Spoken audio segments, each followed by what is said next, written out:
Raising the taxes is not an option by all means. This is no-go. When it comes to Social Security, I think it's very tightly related to the whole economy. I can tell you that when the company is really on its way to go bankrupt, there are people who take the seat of CEO who are called, I believe, like turnarounder, the person who basically turns around the company. This person is not paid more than $1 unless the company goes back into profitability. I think everything can be solved, including Social Security. But it's all tightly related to the budget, to the economy. If we solve the problem of small businesses, creating wealth, succeeding, hiring more people, the amount of wealth we have a potential to generate is just immense. So, and by the way, when I came to this country 20 years ago, there was a conversation on the street that the Social Security is bankrupt. And it was bankrupt 20 years ago. So what I'm trying to say is that we can turn around everything. That's my belief. Increasing taxes, no go. Increasing retirement age is a real possibility, especially for the some people who retire like at 40, 45 in a full bloom of their physical and mental ability, and go on just to kind of relax on the beach, which is very kind of sad because they could contribute to our society. So I guess did I answer your question? Okay, fine. Thank you. Fine, sorry. That's fine. Yeah. Social Security is becoming installed. Two options, raising the tax or the retirement age. Do you align yourself with either option, or do you have a fresh new idea? Raising taxes is definitely not an option. We cannot tax ourselves out of the debt that we're in. That's number one. Number two is raising the age, the eligibility is a possibility. The problem that we have with the Social Security and with Medicare, it's a huge chunk of the budget. People are living a lot longer. My wife's grandmother just passed away. She's 100 years old. God bless her. 100 years, people are living a lot longer. And what is a possible fix? I say that we definitely look at raising it. And the offset's now, I think it's something like 20% when you collect it early. Maybe we have to have a higher offset. Maybe 30% or something. This is a general rate. We cannot break the promise to the seniors. Absolutely not. We cannot break the promise, and people have paid in. But this is a generational thing. This, of course, it started back with the FDR days, the start of the modern welfare society. We've grown accustomed to it. It was supposed to be a safety net. We're not going to get a history lesson, but it's just supposed to be a safety net. It's supposed to be a supplement. People are relying on that now. People are relying. That's all the income that some elderly have, that a lot of elderly have.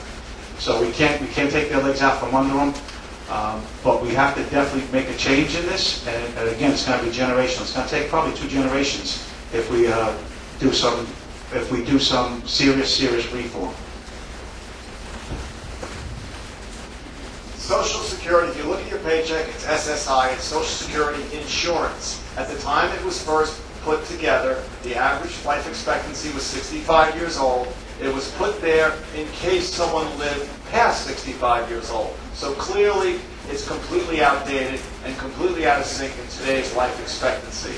Of course, I believe in taking care of our elders and people who can't take care of themselves. However, there's a lot of new ideas where we could actually look at younger people coming in that could opt out of the system. I mean, we currently are playing the shell game anyway. I mean, the money that Social Security originally got put into it has been used into the general funds and has all gone into the general funds anyway. So I'm sure we could work our way and take care of the people we've made our obligations to, and eventually I think the whole program could be phased out in the next generation or so.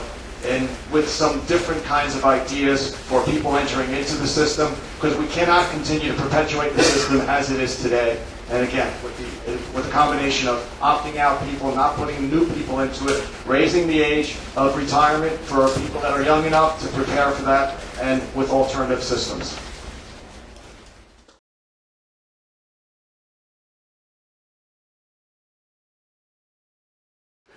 Yeah, I would absolutely sponsor a bill against it. The whole thing is a farce.